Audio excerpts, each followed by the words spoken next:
¿Cuántos están agradecidos de estar aquí hoy en este día? ¿Por qué no levantamos nuestras manos? Padre, te damos gracias por tu presencia que está siempre aquí, Señor. En medio de tu pueblo, Señor, en medio de tu iglesia, Señor, siempre estás con nosotros, Señor. Somos templo y morada de tu Espíritu, oh Señor. Por lo tanto, Señor, Espíritu de Dios, háblanos, transfórmanos, rectifica, Señor, moldea. Que tu Espíritu, oh Dios, pueda renovar nuestra mente, Señor, para probar más y más lo que es de ti, Señor, y lo que no es de ti, Señor. Te damos gracias, Jesús, por este día que tú nos has dado a cada uno de nosotros para estar aquí en tu presencia. El nombre que es sobre todo nombre. Si usted lo cree, diga amén. Aleluya, aleluya. Alabado sea el nombre del Señor. Hágame un favor. Saluda a 2, 3 personas que están ahí y dile: es bueno verte en la casa del Señor hoy. Queremos dar la bienvenida a todos los que nos están viendo hoy por cualquier medio, cualquier canal.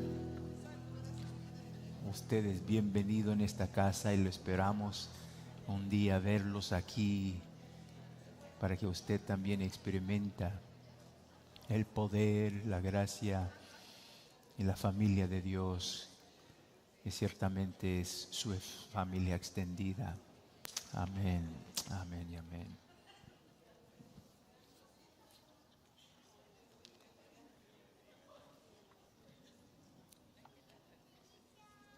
Gloria a Dios.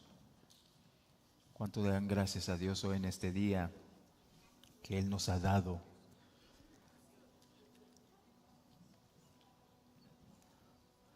Se pueden sentar en la gracia del Señor.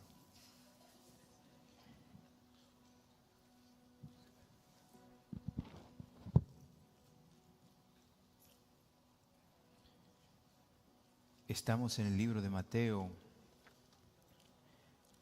capítulo 9 y el versículo 33.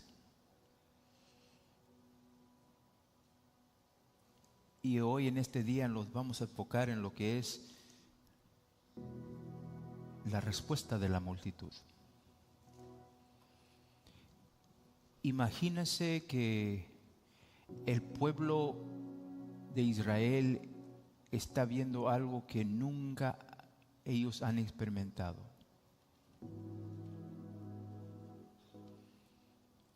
Han visto maravillas y milagros. Han escuchado historias de Moisés. Han escuchado historias de Josué. Pero aún así, lo que dicen los evangelistas es que nunca se había visto lo que Cristo estaba haciendo en medio del pueblo. Entonces la pregunta es: ¿cómo es que respondieron? Y me encanta el Evangelio de Mateo, porque el Evangelio de Mateo nos enseña esa respuesta. Los otros evangelios también nos enseña cómo era la reacción del pueblo de Dios, de la multitud. Porque los milagros eran no simplemente que Dios deseaba que todos estuvieran bien, porque en el mundo hay pecado, en el hombre hay pecado, en la mujer hay pecado, y la paga del pecado, dice la palabra de Dios, es ¿qué? Es muerte, y todos mueren.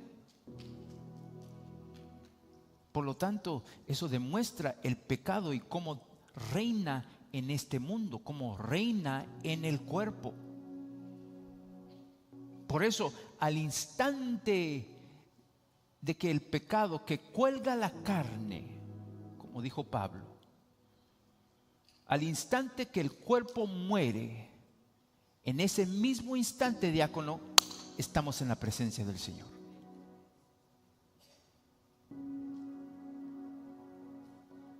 Pero Cristo vino con un propósito. Y es bueno entender esa grande realidad.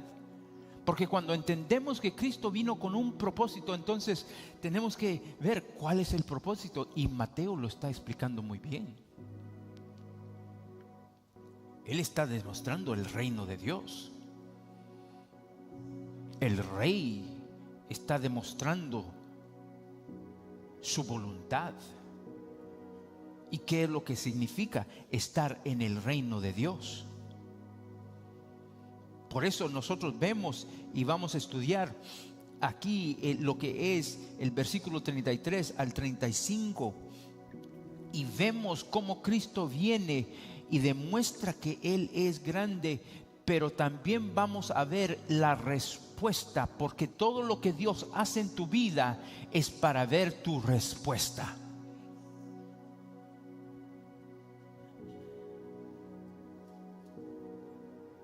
Y hubo asombro, que vamos a ver, pero también hubo acusación, rebeldía. Algunos caen, otros se levantan. Así dice la palabra de Dios en el libro de Mateo, capítulo 9, versículo 33. Después de que el demonio había sido expulsado, el mudo ¿qué? Habló, y las multitudes se maravillaban y decían: jamás se ha visto cosa igual en Israel. Pero los fariseos decían: Él echa fuera los demonios por el príncipe de los demonios. Jesús recorría todas las ciudades y aldeas, enseñando en las sinagogas de ellos, proclamando el evangelio del reino y sanando toda enfermedad y toda dolencia.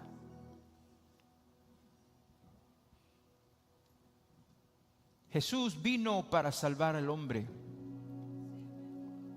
Eso es lo primordial en lo que es el ministerio de Cristo Jesús. Y muchos hoy en día quieren leer y quieren predicar de simplemente un Jesús que ama, que es de amor, todo dulce. Pero había una línea divisoria que era su destino. Y desde su niñez podemos ver eso. Cuando profetizó Simeón en el templo, en el libro de Lucas, capítulo 2, versículo 34, lo leemos así: Simeón lo bendijo y dijo a su madre María: este niño ha sido puesto, ¿para qué? Para caída y levantamiento de muchos en Israel, y para ser señal de contradicción. Desde el principio, Cristo de niño fue declarado el punto de división del destino eterno para cada persona. Simeón lo dijo en Lucas 2, versículo 30: mis ojos han visto tu salvación. Y Simeón le dijo a María: este niño determinará el destino último de cada individuo. Algunos lo rechazarán y caerán, pero otros lo recibirán y se levantarán. Solo hay dos categorías: Solo hay dos categorías en la economía de Dios. Siempre ha habido únicamente dos tipos de personas: los que son y los que no son, los santos y los no santos, los justos y los injustos. Los justos son como el árbol plantado juntos de ríos de agua viva que da ¿qué? Fruto. Son los humildes, los hambrientos, los que temen a Dios. Los injustos, como el tamo que el viento dispersa, son con los arrogantes, los ricos en sí mismos, los que rechazan a Cristo. Y María lo conocía, porque ella conocía la teología de Dios. Ella lo dijo en Lucas 1:52. Ha quitado a los poderosos de su trono y ha exaltado a los humildes. En Lucas 1:53 sigue y dice: y a los hambrientos ha colmado de bienes y ha despedido a los ricos con las manos vacías. Siempre ha habido una línea divisora con Cristo Jesús, y Él confirma esa división. En Lucas 6:20 el Señor pronunció bendiciones: bienaventurados. Y hay ayes allí, ay de aquel, que muchas veces ignoramos eso, queremos las bendiciones que Dios da, pero hay ayes que trazaron la misma línea divisoria. Bienaventurados los pobres en el espíritu, de ellos es el reino. Bienaventurados los que lloran, porque ellos serán ¿qué? Consolados. Bienaventurados los que son odiados por causa del Hijo del Hombre. Hay las bendiciones, pero hay una división entre los bienaventurados y también hay de ustedes. Hay de ustedes los ricos, ya recibieron su recompensa. Hay de los que están saciados, porque ellos ¿qué? Tendrán hambre. Hay los que todos alaban como a los falsos profetas, Lucas dice. Y a lo largo de los evangelios Jesús se ofrece como línea divisoria. En Mateo 7 leímos que hay dos puertas, hay dos casas, hay dos destinos. Mira lo que dice Mateo 10:32. Por tanto, todo el que me confiese delante de los hombres, yo también lo confesaré delante de mi Padre que está en los cielos. Pero a cualquiera que me niegue delante de los hombres, yo también lo negaré delante de mi Padre que está en los cielos. Una línea divisoria. Esto me tocó. Este versículo: todo el que me confiese delante de los hombres. ¿Cuántas veces Dios nos ha llamado para confesar el nombre a uno que no cree en Él, para que Él puede ver la grandeza que Dios ha hecho en tu vida? Y lo negamos, no lo confesamos. El que es salvo es el que confiesa que Él es Señor, el que habla con la boca, el que lo declara con la boca. Por eso muchos no le gustan este Jesús, Muchos le gustan el Jesús que ese amor es pasible, nos enseña buena ética, nos enseña cómo así amar al prójimo.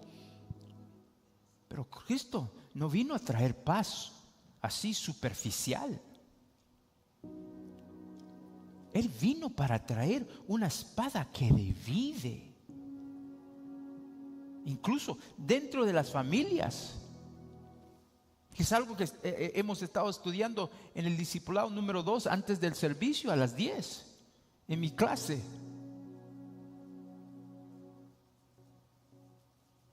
Que por mi causa, cuando sigues a Cristo Jesús, cuando eres un discípulo, un instruido de Cristo Jesús y la palabra de Dios, va a haber personas que va a haber oposición.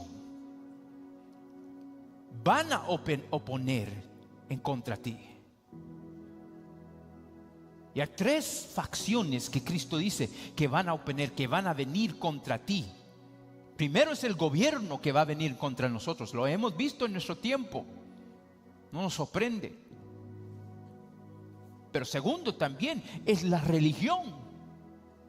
El establecimiento religioso que está bien cómodo en su religión, enriqueciéndose de su religión. Pero también Cristo vino para dividir la familia. No que es la voluntad que Él divide, pero por su nombre, por su causa división. Mira lo que dice Mateo 10:34. No piensen que vine a traer paz a la tierra. No vine a traer paz, sino que espada. Porque vine a poner al hombre contra su padre, a la hija contra su madre, y a la nuera contra su suegra. Y los enemigos del hombre serán los de su misma casa.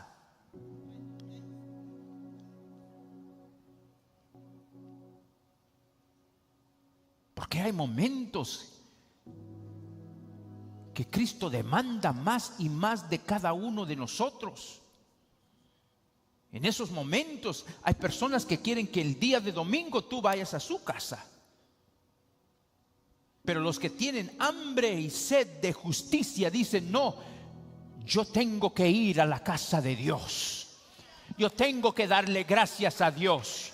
Yo tengo que alabarle a Él por todo lo que Él me ha hecho. Yo tengo que venir y escuchar su palabra, porque yo primero necesito buscar el reino de Dios y toda su justicia, y todo lo demás será añadido. Un escritor británico una vez dijo: el problema de la humanidad es que está en la encrucijada y todos los letreros han caído. No vemos los señales. Pensamos que lo sabemos. Por eso Mateo, su objetivo es el letrero, el señal, que no han caído. Y lo levanta con mucha claridad en estos capítulos que hemos pasado. Capítulo 8, capítulo 9. Y lo dice muy claro: el rey vino con su reino y nosotros tenemos que escoger cuál reino queremos seguir. Y al seguir ese reino va a causar problemas divisoras en nuestra familia, en nuestra comunidad. Va a causar divisora, aún en la religión va a causar problemas. Mateo 7:13 dice: entren por la puerta estrecha, porque ancha es la puerta y amplia es la senda que lleva a la perdición, y muchos son los que entran por ella, pero estrecha es la puerta y angosta la senda que lleva a la vida, y pocos son los que la hallan. Muchos piensan que la puerta así amplia o estrecha, esa puerta es del mundo, no, esa puerta es religiosa, de los religiosos.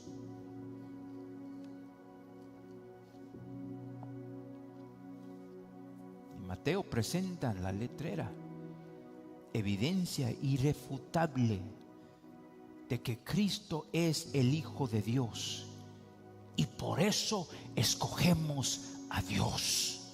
Escogemos a Cristo como Señor y Salvador de nuestra vida, porque reconocemos la letrera que Mateo está declarando. Él es el Hijo de Dios, Él es el Mesías, Él es el Salvador de toda la humanidad, y nos llama a tomar una decisión, Mateo, la decisión correcta, elegir la vida. Pero el que escoge la vida tiene que primero perderla.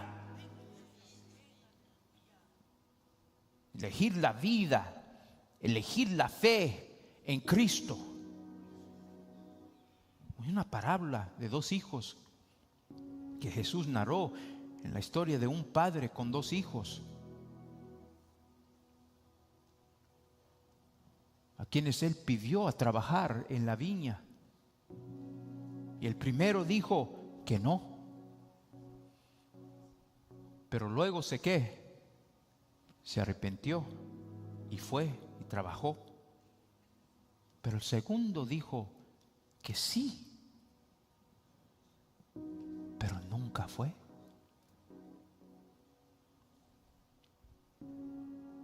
El hijo número uno es el irreligioso. Dijo no, pero se arrepintió y obedeció. Representa a los publicanos, representa a los pecadores, el hijo número uno, que están en el mundo y dicen no quiero nada que ver con Dios, pero más tarde se arrepientan y obedecen y entran al reino de Dios. El hijo número dos es el religioso. Él dice sí voy, pero nunca va. Y ese representa a los fariseos, una fachada de obediencia sin verdadera fe. Mire lo que Jesús declaró, Mateo 21, 31. ¿Cuál de los dos hizo la voluntad del Padre? El primero, respondieron ellos. Jesús les dijo, en verdad les digo que los recaudadores de impuestos y las rameras entran al reino de Dios antes que ustedes, hablando los fariseos.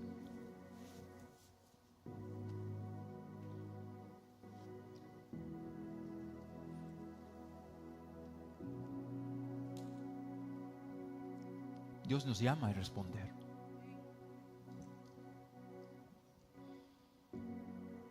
Para ser triunfantes en Él tenemos que responder. Para recibir todo lo que Él o todo lo que está en su reino tenemos que responder. No con apariencias, porque muchos pueden aparentar y muchos aparentan que son cuando no son. Las indicaciones enseñan que no son.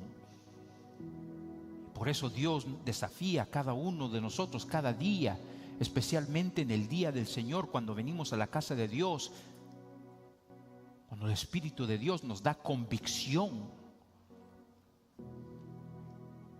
Mira lo que dice 2 Corintios capítulo 2 versículo 14. Pero gracias a Dios que en Cristo siempre nos lleva en triunfo y que por medio de nosotros manifiesta la fragancia de su conocimiento en todo lugar. Porque fragante aroma de Cristo somos para Dios entre los que se salvan y entre los que se pierden.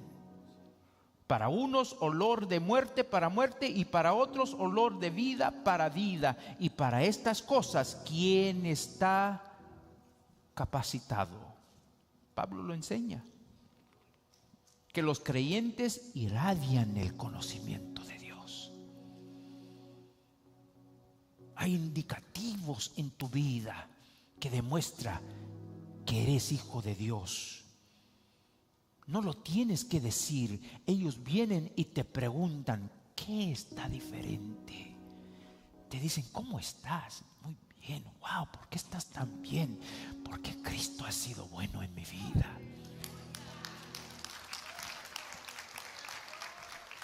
Porque nuevas son las misericordias de Dios en mi vida. Y es como una fragancia que llena todo el lugar donde tú estás. Cuando entras en un cuarto, todos pueden oler esa fragancia. Pero esa misma fragancia produce también efectos opuestos, según quien la recibe. Pablo dice en 2 Corintios 2:15, porque fragante aroma de Cristo somos para Dios entre los que se salvan y entre los que se pierden. Fragancia de vida para vida. Un enriquecimiento, un crecimiento en Cristo. Bienvenido. Uno dice, yo quiero lo que Él tiene. Yo quiero lo que Él está recibiendo. Pero para los que se pierden, versículo 16 dice, para unos olor de muerte, para muerte. Es un rechazo repetido del evangelio que profundiza la muerte espiritual de alguien que está rechazando seguir a Dios. Y el rechazo profundiza la condición, la condenación. El escritor de Hebreos lo advierte, que quienes rechazan el evangelio continuamente, Hebreos 10:29 dice, pisotean al Hijo de Dios y tienen por inmunda la sangre del pacto. Cada rechazo adicional aumenta la responsabilidad ante Dios y hace más terrible el juicio eterno. Por eso Mateo en los capítulos 8-9 levanta el letrero así caído. Que el pueblo de Israel había votado con su religión, diciendo, este es el camino estrecho. Entra por la fe en Cristo. Y muchas veces eso es lo que Cristo hace en nuestras vidas. El Espíritu de Dios hace en nuestras vidas. Levanta el letrero. Este es el camino que necesitas tomar para tu bendición. Este es el camino que necesitas tomar para que te vaya bien. Este es el camino que necesitas tomar en medio de las situaciones difíciles, en medio de las situaciones buenas que estamos pasando. Dios levanta letreras para que nosotros podamos ver el señal de qué debemos de hacer. Por eso Él renueva y transforma nuestra mente día tras día, no nuestras emociones. No quiere tocar tu emoción, no quiere tocar tus sentimientos, no quiere simplemente que te sientes mal. Quieres que tú entiendas y en tu mente sea renovada por el Espíritu de Dios, para que tú puedas verificar lo que es de Dios y lo que no es de Dios. Puedes salir de este templo y ver, este hombre no es de Dios, esta mujer no es de Dios. Este hombre sí es de Dios, esta mujer sí es de Dios. Este trabajo es de Dios, este trabajo no es de Dios. Y poder verificar acuerdo a lo que Él te ha enseñado y no ser desviado. Este es el camino estrecho. Entra por la fe en Cristo. Y hay 9 milagros, 9 señales que Él da, que son evidencias irrefutables para convencernos de que Cristo es quien dice ser.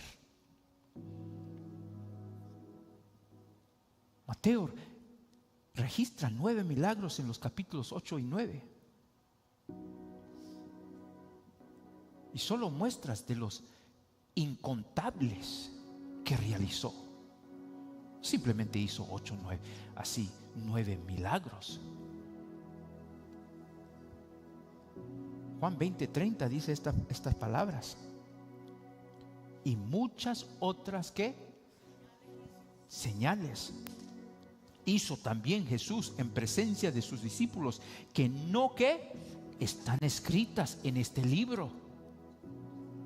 Juan 21:25 dice: y hay también muchas otras cosas que Jesús hizo, que si se escribieran en detalle, pienso que ni aún el mundo mismo podría contener los libros que se escribirían.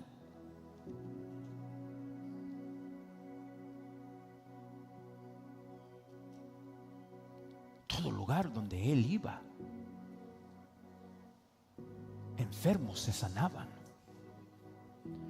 muertos se levantaban, sordos escuchaban, ciegos miraban, mudos hablaban. No hay imposible para Dios. Nos enseña 3 categorías. Los pobres, así, poder sobre las enfermedades. Nos enseña poder sobre el desorden, poder sobre la muerte. Cada grupo hay 3 milagros y va seguido de una sección de respuestas. ¿Cómo respondieron el pueblo de Dios? ¿Cómo respondieron Israel, el pueblo? Los milagros no eran el fin, era simplemente la confirmación de su mensaje y su identidad mesiánica. Mateo 9:35 dice estas palabras: Jesús recorría todas las ciudades y aldeas, enseñando en las sinagogas de ellos, proclamando el evangelio del reino y sanando ¿qué? Toda enfermedad y ¿qué? Y toda dolencia. Y la fama de Cristo Jesús se extendía. Ministerio era incesante, sí, de Jesús. En Mateo capítulo 4:23 que hemos leído dice: y Jesús iba por todo Galilea, ¿qué? Enseñando en sus sinagogas, proclamando el evangelio del reino y sanando ¿qué? Toda enfermedad y toda dolencia en el pueblo. Y este es un paréntesis alrededor en el ministerio galileo, simplemente en el ministerio galileo. El verbo aquí que dice recorría indica acción continua, incesante.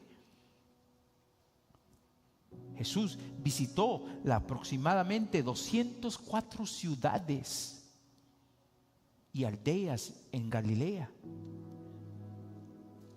Un área así de unos 110 por 65 kilómetros, 40 por 68 millas. Ministrando a 3 millones de personas en esa ciudad que eran alcanzables, solo en la región de Galilea. Enseñando, predicando y sanando, que eran los 3 pilares de su obra. Yo creo que debe de ser los 3 pilares de la iglesia del cuerpo de Cristo Jesús.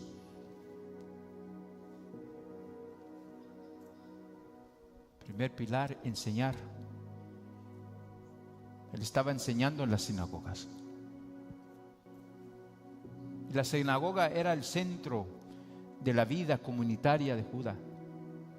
Era la iglesia, era el tribunal, la escuela, el ayuntamiento. Surgió durante el cautiverio babilónico, donde el templo fue destruido. Por eso la palabra yiddish para sinagoga es shul, como escuela, school. Porque era ante todo un lugar de instrucción. Y había una estructura, un culto. Ellos primero alababan, Segundo, oraban. Tercero, daban la lectura de la Torah en hebreo, traducción arameo, lectura de los profetas, sermón y bendición final. Es como la de nuestro servicio. Y en la sinagoga había una libertad que se llamaba la libertad de la sinagoga, que un rabino visitante podía predicar.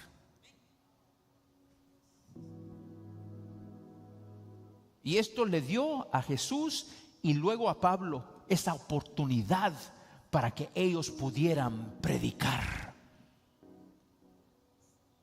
Le abrió una plataforma en cada comunidad, porque esto empezó desde antes. Pero Dios siempre prepara el camino. ¿Qué tan grande es Dios? Por eso nosotros creemos en la exposición de la Escritura. Filón escribió: las sinagogas eran principalmente para la lectura detallada y la exposición de las Escrituras. Y Jesús tomó ventaja de esto.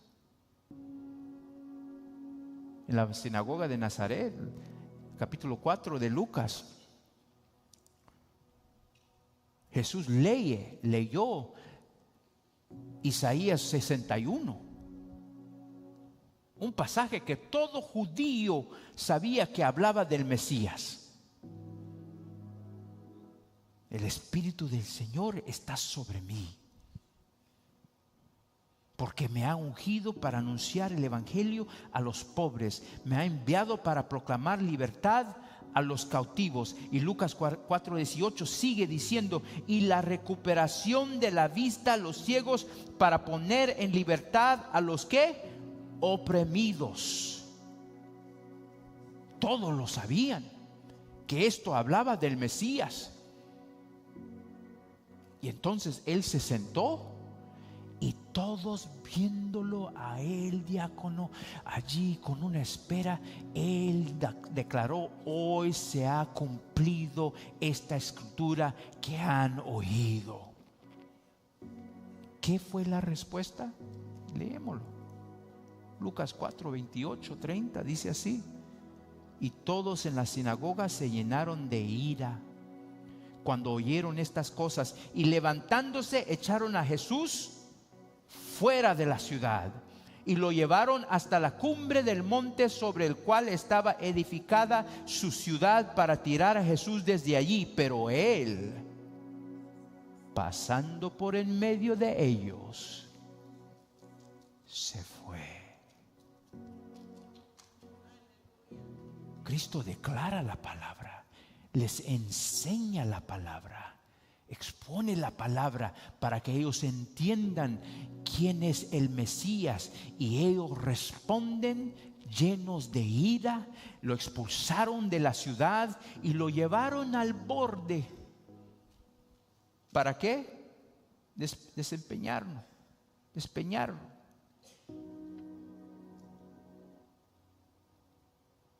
Pero cuando Dios tiene un plan, nadie puede quitarte de ese plan.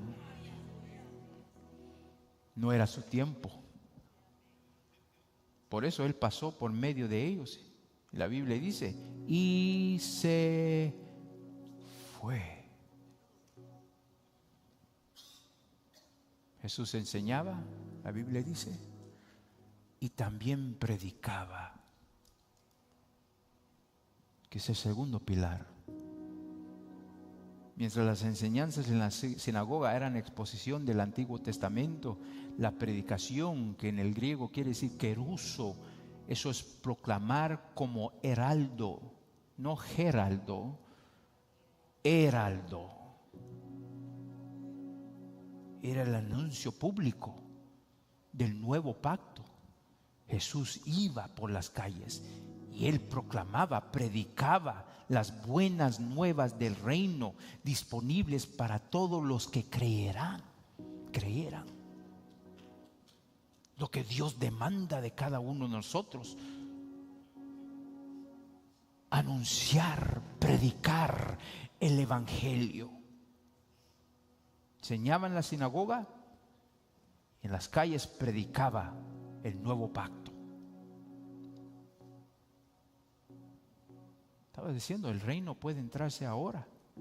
Colosenses 1:13 dice estas palabras: porque Él nos libró del dominio de las tinieblas y nos trasladó al reino de su Hijo amado. El quien cree en Cristo es trasladado del reino de las tinieblas al reino de su amado Hijo. Y eso es lo que Él predicaba. Una predicación expositiva, que era el modelo de Cristo Jesús. Jesús enseñó en las sinagogas mediante la exposición de las Escrituras. Leía así, las explicaba y también ayudaba para aplicarlas. Y esto no era algo nuevo. Nehemías 8:8 lo declaraba. Y leyeron el libro de la ley de Dios, interpretándolo y dándole el sentido para que entendieran la lectura. La razón para predicar expositivamente es porque Cristo lo hizo. La iglesia debe de reunirse para la exposición de la palabra de Dios. Debemos de tener hambre y sed de Él y su palabra de justicia. Porque cuando tenemos hambre y sed de su justicia, hambre y sed para su palabra, hambre y sed para conocerlo más, entonces la Biblia dice: bienaventurados los que tienen hambre y sed de justicia, porque ellos serán ¿qué? Saciados. Y cuando Dios sacia el hambre, Él te da más poder. ¿Qué es lo que te hace la comida? La comida te da ¿qué? Más energía, más fuerza. Algunos no tienen más fuerza y más poder espiritual porque no están así inclinados a escuchar la palabra de Dios, a hacer todo lo posible para venir a la casa y escuchar la palabra de Dios. Y entonces están sorprendidos que cuando la tentación viene o cuando situaciones difíciles vienen, entonces ellos están luchando y no saben por qué han perdido. ¿Por qué? Porque la iglesia, cuando Cristo dice: sobre esta roca, si estableces tu iglesia sobre esta roca, las puertas de Hades no podrán ¿qué? Sostenerlas.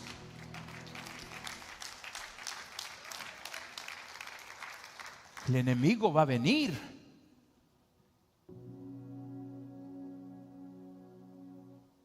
pero tienes que tener el poder.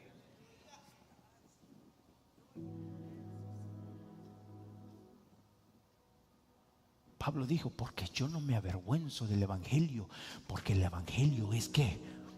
Poder de Dios.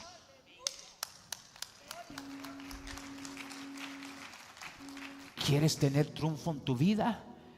Necesitas el poder de Dios. Y el poder de Dios no viene con alguien orando por ti.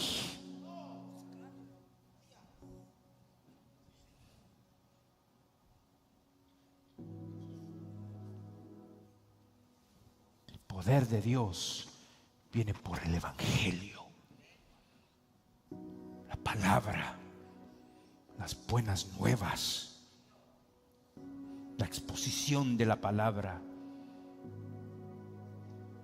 Cristo, al salir, proclamaba ese evangelio del reino en las calles, los campos y en los hogares. Los dos ministerios juntos eran inseparables. Pero no solamente Él enseñaba, no solamente Él predicaba, pero también el tercer pilar de los elementos del ministerio de Cristo Jesús: Él sanaba toda enfermedad. Y las sanidades no eran el punto central del ministerio. Las sanidades eran la verificación de los dos primeros pilares. La ortodoxia te conduce ¿qué? La ortopraxia. Lo que tú crees es lo que tú haces.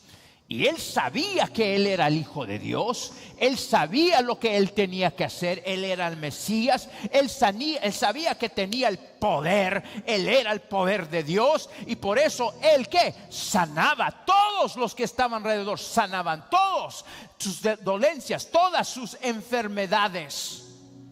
Verificaban que lo que él enseñaba, que era el reino de Dios, él era el Hijo de Dios. Mira lo que dice Warfield. Cuando nuestro Señor vino a la tierra, trajo ¿qué? El cielo consigo. Las señales que acompañaron su ministerio eran solo las nubes de gloria que arrastró desde el cielo su hogar. Y los fariseos nunca negaron los milagros de Jesús. Solo negaron su fuente. Porque eran literalmente innegables. Cada milagro de Cristo Jesús era una muestra de lo que el Mesías haría cuando llegara al reino. Y demostraba que el reino estaba al alcance. No había forma de refutarlos. Mira lo que dice Mateo 9:33. Mateo organiza las respuestas a los milagros en 3 secciones. Después que el demonio había sido expulsado, ¿el mudo qué? Habló. Aprendimos eso la semana pasada. ¿Y las multitudes qué? Se maravillaban y decían: jamás se ha visto cosa igual en Israel. Pero los fariseos decían: él echa fuera los demonios por el príncipe de los demonios. Cada uno revelando diferentes tipos de corazones ante Cristo. El primer conjunto, los hombres están fascinados. ¿Se recuerdan de los 3 hombres? Los 3 hombres que vienen a Cristo Jesús, que querían seguir a Cristo Jesús después de los primeros 3 milagros. Pero después de que Cristo respondió, ellos retrocedieron. Uno por comodidad, otro porque no quería abandonar sus riquezas, y otro por relaciones personales. Segundo conjunto que hemos leído, en la conversión de Mateo. ¿Se recuerdan la conversión de Mateo? Cuando él dijo: ven y sígueme. ¿Y qué hizo Mateo? Dejó todo y lo siguió.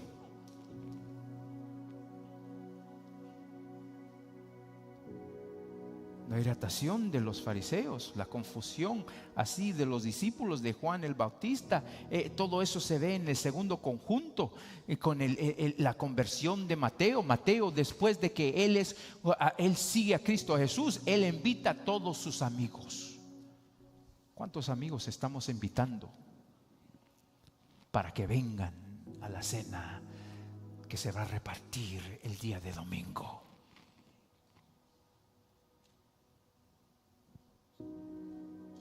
Y se irritan los fariseos.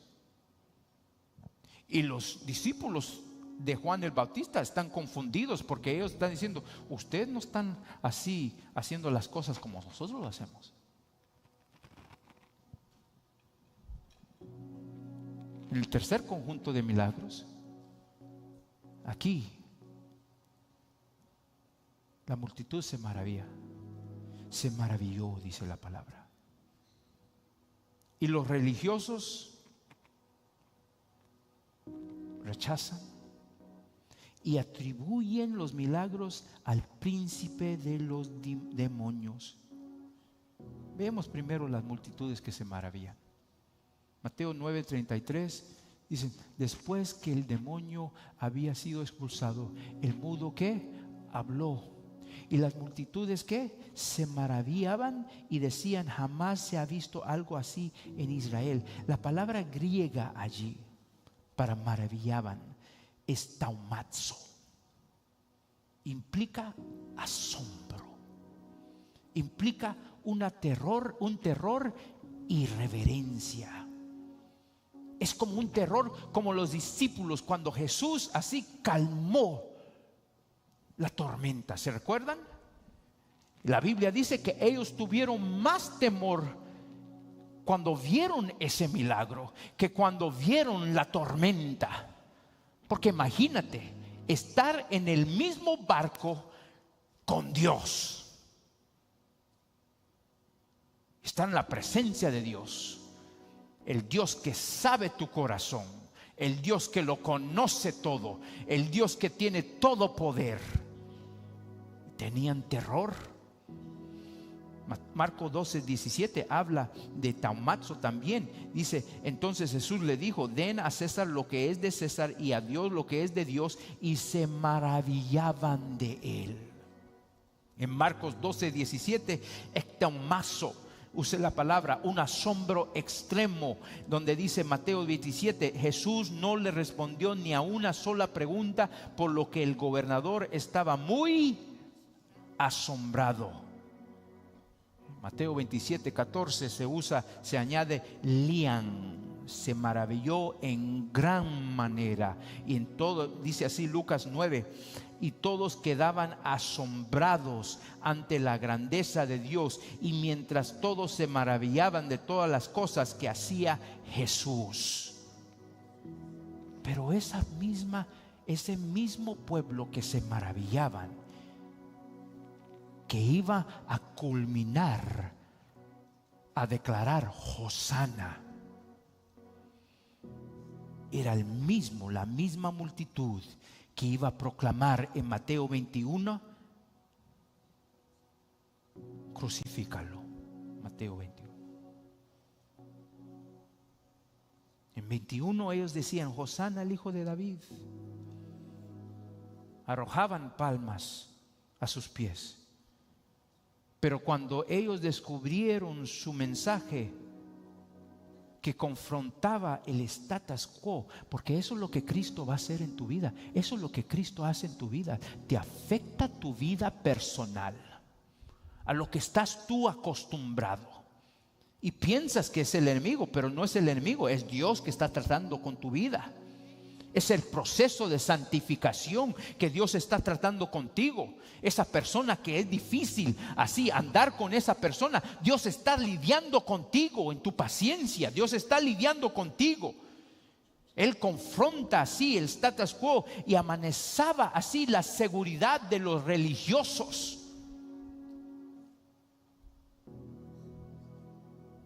Deja tu familia, deja tus riquezas. Yo no tengo casa, yo no tengo hogar, sígueme. Oh, no, yo no, si no tienes.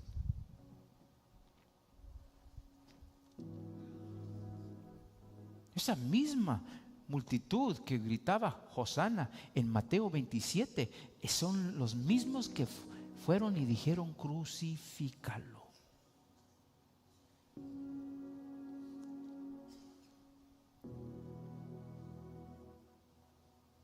Admiradores, pero admiradores de lejos.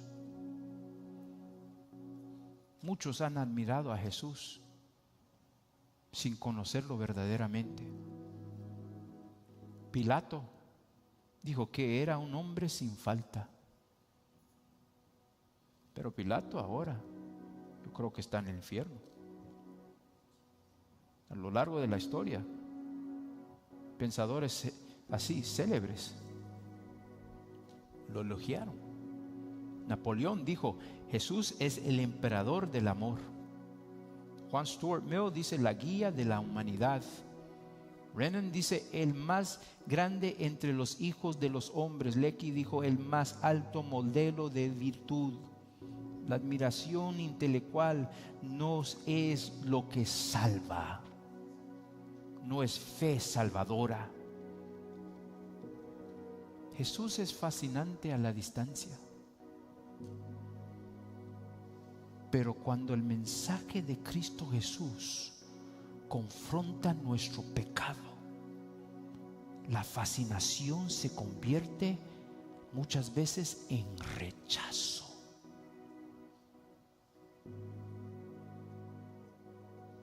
Muchos quieren a Jesús, pero yo solo quiero a Jesús el día domingo.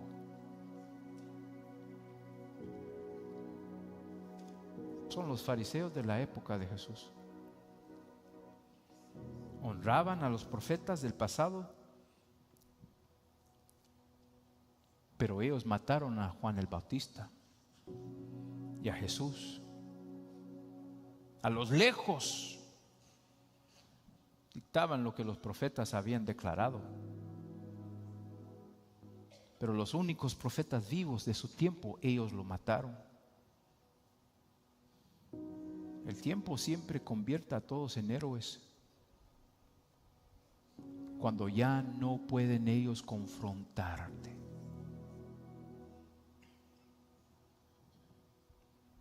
¿Le puedo decir algo, Fuente? Jesús es aceptable mientras sea cálido y amable, pero cuando el mensaje confronta la inmoralidad, donde nosotros caímos corto, el engaño, el pecado sexual, la fascinación se convierte en hostilidad.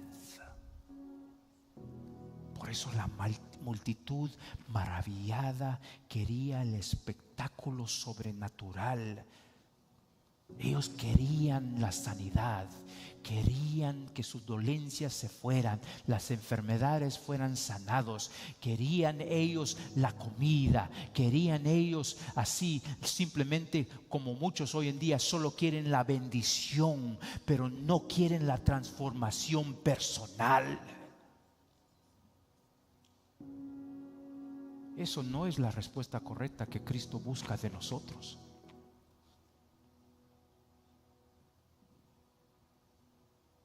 No solamente habían los que se asombraron, pero también habían los que rechazaron. Versículo 34 de Mateo 9 dice: pero los fariseos decían: Él echa fuera los demonios por el príncipe de los demonios. Ellos no podían negar los milagros. Ellos no podían negar que el ciego ahora podía ver. Ellos no podían negar que ahora el sordo podía escuchar. Ellos no podían negar ahora que el mudo hablaba. Ellos no podían negar que la niña estaba muerta, pero Cristo la resucitó. No lo podían refutar. Todo eso es imposible. ¿Qué podían ellos hacer entonces? Porque no les gustaba el mensaje, no les gustaba las enseñanzas, lo que estaban apuntando todas estas señales, que Él era el Mesías, que Él era el Hijo de Dios. Entonces lo que hicieron era atacar la fuente. Y era una lógica así absurda.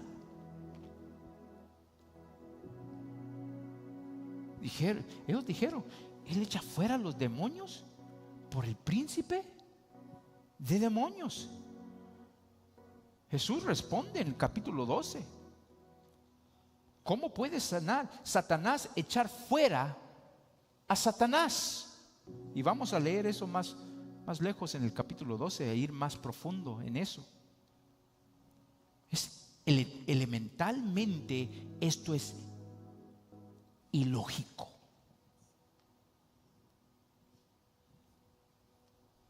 Pero esto es lo que pasa cuando la oscuridad de su corazón nos lleva a la respuesta más absurda posible.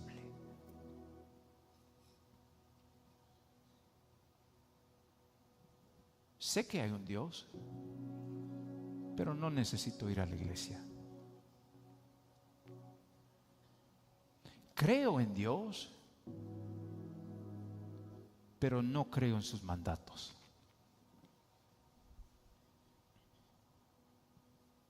Ellos no tenían una lógica absurda. Ellos estaban tan comprometidos a eliminar a Jesús que aún viendo los milagros dijeron ellos: es el poder del diablo. Por eso Jesús respondió en Lucas 16:31. Él dijo: pero Abraham le contestó: si no escuchan a Moisés, si no escuchan a los profetas, tampoco se persuadirán si alguien se levanta de entre los muertos.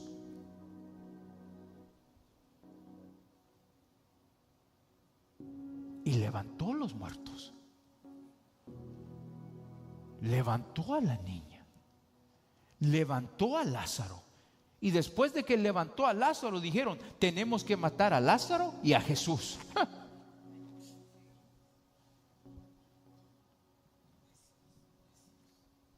Por eso más tarde Mateo señala con un asterisco este momento en el versículo 34. El odio así de los fariseos hacia Jesús alcanzó su punto máximo. Y este tema se desarrollará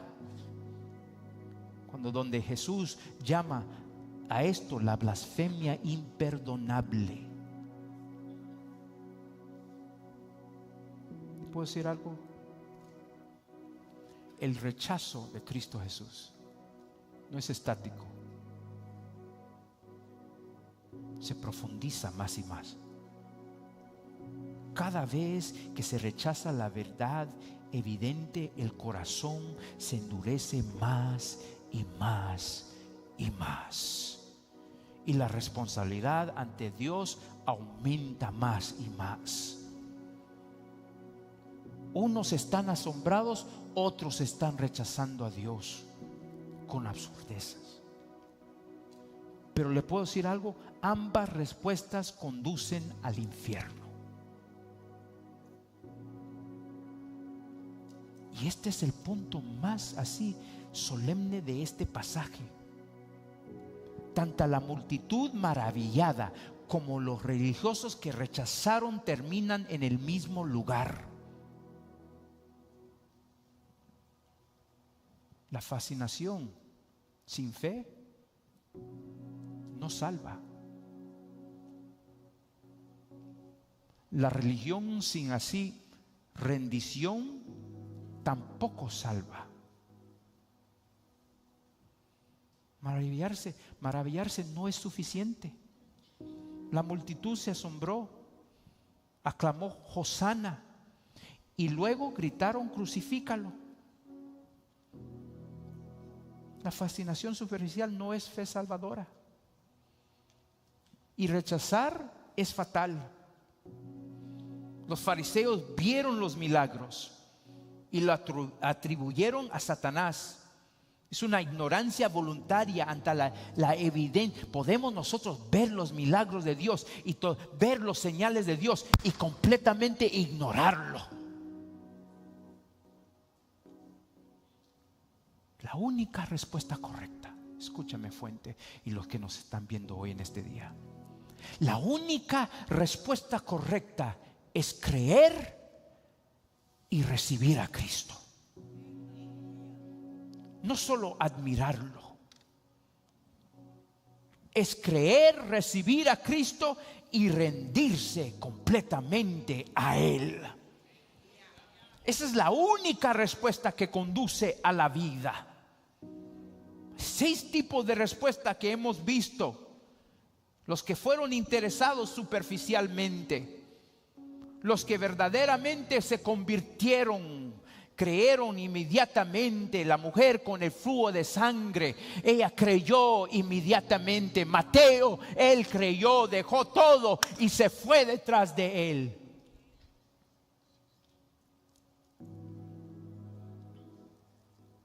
Los pecadores agobiados se acercan rápidamente para hallar paz. Los religiosos se gritan.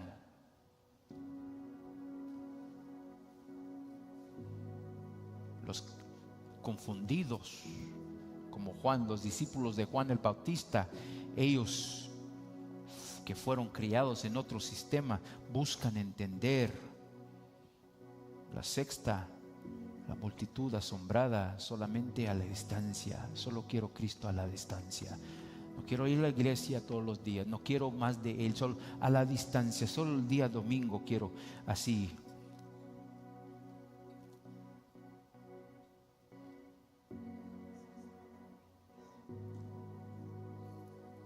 Es una demarcación eterna esta línea divisora que Cristo hace. Y Pablo lo confirma, con toda la raza humana está dividida en creyentes y incrédulos. En almas con destino al cielo y almas con destino al infierno.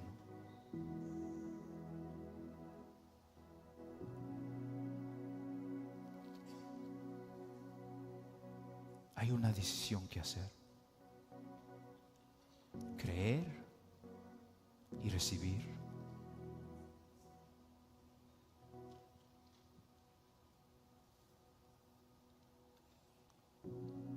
¿Cuál es tu respuesta?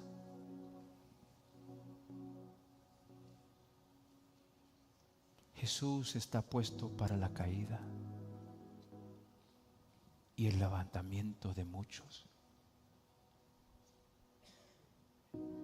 Mateo nos llama a elegir bien. No basta con maravillarse.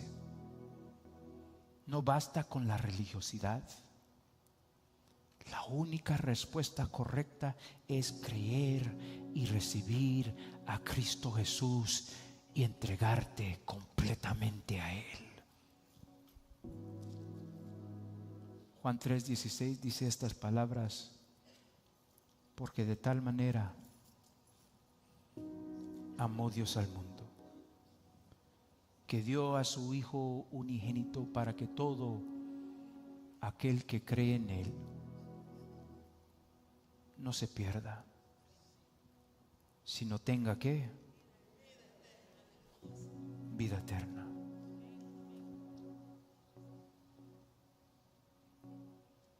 ¿Cuál es tu respuesta? Espero que hoy en este día tú dices: yo creo en Él.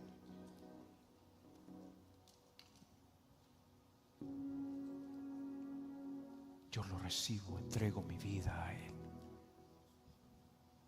Desde este día en adelante, Él es mi Señor y mi Salvador. Con cada cabeza inclinada hoy,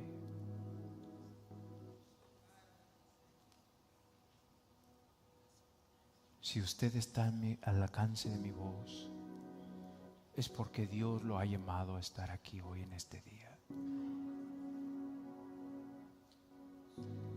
para que usted haga esa decisión.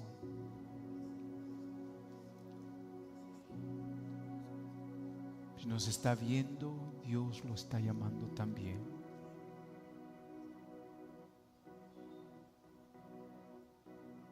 Si usted dice: pastor, yo creo en Cristo en este día, yo me entrego completamente a Él como Salvador y Señor sobre toda mi vida. Levanta ahí su mano donde usted está. Solamente voy a orar por usted. Dios le bendiga, Dios le bendiga, Dios le bendiga. Si nos está viendo, Dios le bendiga. Padre, yo oro por cada mano levantada. Que hoy sea el día en que entregan su vida, que creen en ti, te reciban como Señor y Salvador de sus vidas. Que desde este momento en adelante, Señor, sean bautizados con tu Espíritu Que tu Espíritu los guía, Señor, cada día de sus vidas para servirte a ti y solamente a ti. En el nombre de Cristo Jesús. Si usted lo cree, diga amén.